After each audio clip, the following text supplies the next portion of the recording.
Alrighty. Hey guys, AnimeWestReacts here. Gonna be reacting to One Piece, chapter 1155. So yeah, hope y'all enjoyed this video. If you do, then yeah, leave a like on it. Sub the channel, hit that notification bell, and let's get into this. So yeah, cover page, we got Usopp screaming as Luffy is like playing, I guess, or something. Pretty nice cover page, or color page. But alright, getting into the chapter. Loki says, this is Elbaf, but Pops ain't here, he's on a voyage. And he says, you're all puny humans, this is the first I've ever seen one moving around for real. I guess Stussy says, how cute. And then, yeah, someone says, or Whitebeard, or someone says, hang on, did you just say, Pops, you're Harold's kid? Rocks, the legendary pirate, came to Elbaf, but why? And this chapter is titled The Rocks Pirates. Rock says, I'm guessing he could still be reached even if he is away, right? What's your name? And he says, Loki. And Rock says, alright, Loki, just do what I tell you. Head on home and get someone to send urgent word to your pops. Tell him to say, Loki has been seriously injured.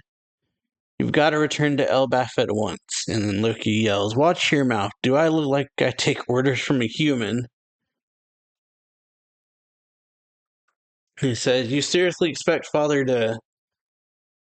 you seriously expect my father to drop everything just because I'm hurt? He says, yeah, right. Besides, someone as weak-looking as you has no right to boss me around. And then not Harold, but Rocks, pulled out a sword. And we get a narrator thing saying, Rock's swordsmanship was renowned for its brutal impact akin to a giant hammer or cannon fire. It was said to blow away everything in the surrounding vicinity. Blow everything in the surrounding vicinity away. And so yeah, Rocks pulls a sword out and hits Loki. With like this blast type thing. And then he laughs, says, there we have it. Loki has been seriously hurt. It says, Harold's path crossed with this man once before. It happened during the reverie that year. And so we get a flashback. It says, someone attacked and kidnapped 5 of the kings. Unbelievable. That big man in black has to be the culprit. Then we get Emu saying, the lives of those sovereigns cannot be used to extort Mu. Rocks just chilling here, says, no kidding, but it threw the Holy Land into chaos, didn't it? It says, the incident would be the first and last of its kind. An intruder made it all the way to the flower room, hidden deep within the Holy Land. And see, this person who looks like Gunko has similar eyes, but her mouth is like covered, and they got like a frilly head covering thing.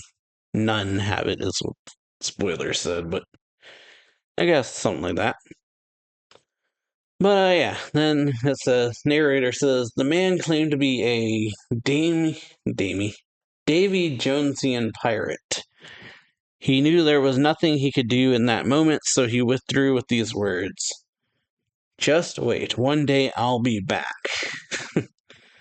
This is naturally, this incident would never be brought to light. This is ironically, on that very day, there was another intruder in the Holy Land. Then we got a bunch of celestial dragons saying, look, it's so much bigger than a normal giant. I want it as a slave. Says, no, we should kill it and have it stuffed. It says, guards protect the nobles. So yeah, got Harold running on fire. He's like, hot, hot, hot, hot, hot. I'm sorry the negotiations went south. And I know trespassing is a crime, but isn't all this going a bit too far? Like, don't let the kidnapper get away. And he says, that wasn't me, I swear. So yeah, they blamed it on him, I guess. And say an admiral Someone yells, an admiral was murdered. The culprit ran towards the castle. Proceed with caution. And we got Rock saying, and the celestial dragons say, just one thing after another. Seize the biggin. Seize that biggin. And Harold says, that must be the guy who kidnapped the kings. How dare he use me as a scapegoat? I'll show him. This is a giant, and Rox is like a giant in the Holy Land. Don't your kind lurk in the boonies? And yeah, they just both immediately attack each other. Just pretty cool looking. So the clash between the two strangers blew away everyone within a 5-kilometer radius. And then Rock says, state your name. And he says, it's Harold. And Rock says, I'm Rox.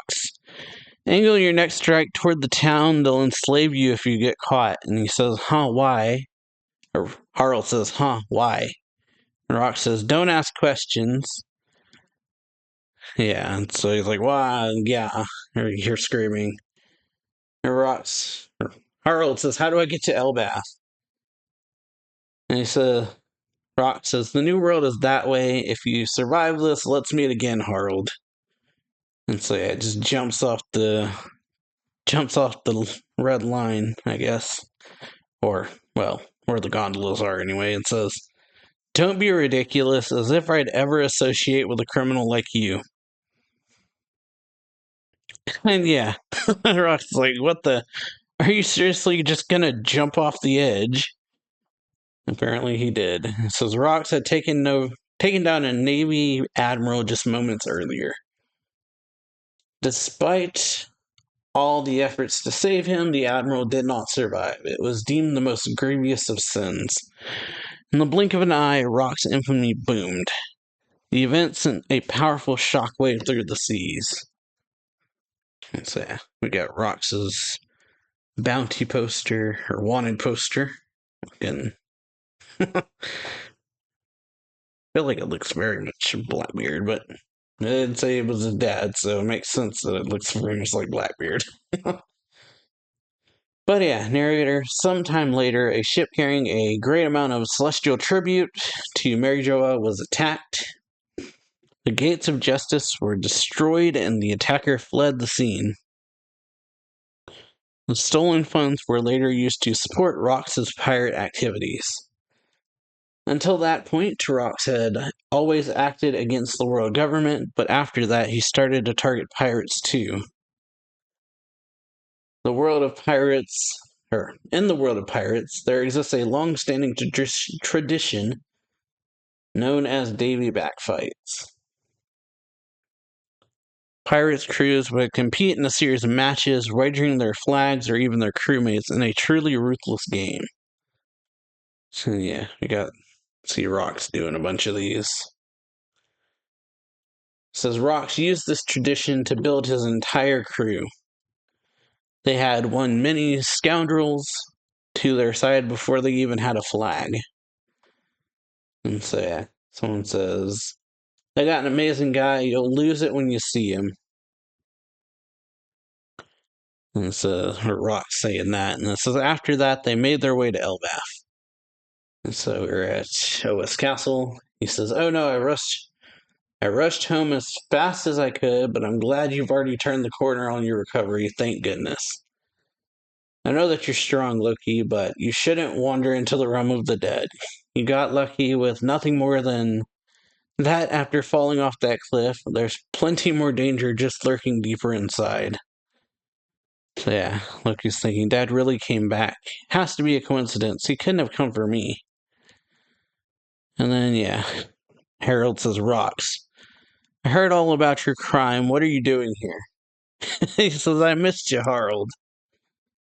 And he says, you gotta join my crew. The world government won't hear you outright. You get it now, the time has come. And so yeah, we see all the pirates, all of Rox's crew. And they're saying, it's a feast. Jihaha. So that's the King of Elbath. Stussy's saying he sure is big. Or Buckingham. Bah. But yeah, Harold says, don't be stupid. If I anchor myself with a thug like you, I'll lose all the goodwill I've built up with my allies. And Rock says, what of it? Aren't those allies government pawns? Says, what's the point reaching for something that's impossible? You gotta level the playing field. Don't be a wet blanket, Harold. Elbaf has the greatest warriors in the world. If something churns your stomach, you should just crush it. And then, yeah, Harold says, that's the old way. Elbaf has changed. And Rock says, people never change. That same bloodlust is still pulsing through you. And then Whitebeard says, or Newgate says, hey, can't you two just enjoy the meal? And so, yeah, Harold says, you guys should know that if you follow a man like him, you'll be led to ruin. And then Shiki just laughs, saying, following that moron. Don't make me laugh. We're all completely out for ourselves. None of us would bat an eye if Rox died. So yeah, Shiki the Wicked, future Golden Lion. And Stussy says, well, that's not... Or Miss Buckingham. Doesn't say Stussy. Nope, yeah. Buckingham Stussy. So yeah. She says, well, that's not to say his plans don't have a certain appeal. They could prove very lucrative. So it says, Miss Bucking, the tech bandit, Buckingham Stussy. And so this new character says, have you heard of Hachinosu, the place they call the Isle of Exiles, or even Pirate Island? Countries all around the world send their inmates there as a form of penal exile. Don Marlon, gangster from the West Blue. And we got Whitebeard or Newgate. Edward Newgate, future Whitebeard, says, it was meant to be a barren island with no food, where all you could do was wait for death. And there's this new character, Pirate Prophet Ochoku, future Commodore of Pirate Island. He says, but last year the spires started banding together, and why do you think that happened? And this big guy, Gonzui, the smuggler, says, believe it or not, the island had a massive gold deposit. A shadowy organization found out and got involved. They helped the criminals amass a fortune that really pissed off the government. And the Rock saying, these days, anyone who gets near the island gets swarmed by hardened criminals. They'll strip you of everything. So then we cut a deal with the government. I asked, how much are you going to pay us if we take that island back for you guys? Says, once we get the money, we'll take down the pirate island and split the mountain load of loot between us. But there's no way in hell we're just handing over the island and those criminals after that. Get it? I'll take charge of Hachinosu, and with these dumbasses under me, we'll turn it into a pirate paradise. I can already see the government and the Marines standing there clueless dogs. This is just the prologue to my life. Using the island as my base, I'll crush the Navy, bring the Holy Land crashing down, and after that, I'm going to be king of the world. And we got Loki overhearing this. Harald saying, your enemies are too big. You're picking a fight with the whole planet. And Rock says, say what you want. One day someone's bound to pull it off. There is no such thing as power that lasts forever. Join me, Harald. If we team up, we'll be unstoppable. And yeah, Harald's like, quit inviting me. I told you I'm the king. And Loki, or Rock, says, that doesn't matter. I'm going to go claim it, the whole damn world. And Loki says, the world. And it says, narrator says, Loki suddenly realized he had found salvation. 4 years passed. Harold continued rejecting the numerous invitations he received until one day, Rox's plan had finally reached its fruition, backed by his monstrous crew. He would send shockwaves through the world. And he says, set sail, you bastards. And we see his flag. It says rocks, but a flaming skull. The O is a flaming skull. And the legend embarks. And there's a break. So yeah, hope you all enjoy this video. If you do, then yeah, leave a like on it, sub the channel, hit that notification bell, and I'll see y'all the week after next for the next episode or chapter. So, see y'all then. Later.